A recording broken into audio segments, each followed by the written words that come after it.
CNN News 18 has spoken to David Asher, a former senior investigator working with the State Department, the CIA and the DEA Special Operations Division, a top member of the deep state, as you will, within the United States. He says that China is playing a significant role in America's fentanyl crisis. This has become a heated point of contention between Beijing and Washington, D.C., but very few people know, now as per David Asher, that Justin Trudeau's policies from Canada are responsible for the deaths of Americans every year due to the fentanyl crisis. When Xi Jinping met President Biden last year in San Francisco, both sides agreed to stem the export of these items related to the production of the opioid fentanyl, due to which thousands are dying in America every year. That is the big piece of breaking news that's coming in, where a top member of the American deep state has now accused China and Canada of the fentanyl crisis inside the United States. I'm joined by my colleague Siddhant Mishra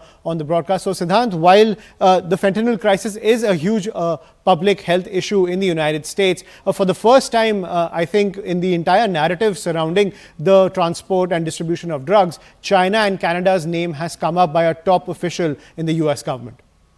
Well, Ayushman, look, till now we were aware that America used to blame China for the smuggling of fentanyl.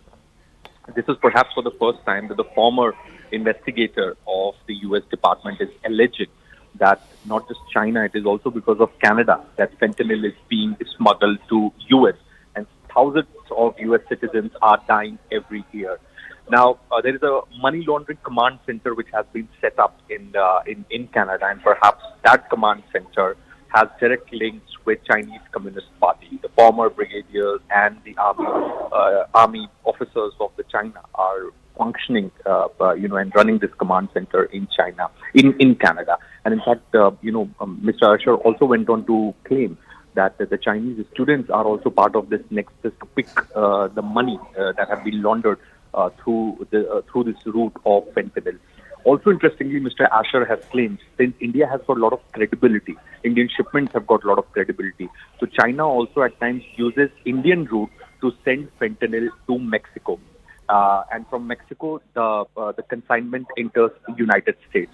So it's a big nexus being run by the Chinese mafia in Canada. And because of Mr. Justin Trudeau's weak policies and no action against these Chinese mafia, this command center is flourishing and perhaps has been the biggest, in a way, concern for the government of the United States. And whenever during the bilateral meeting, the United States raised this issue with Canada, there is no proper reply that they get from Canada.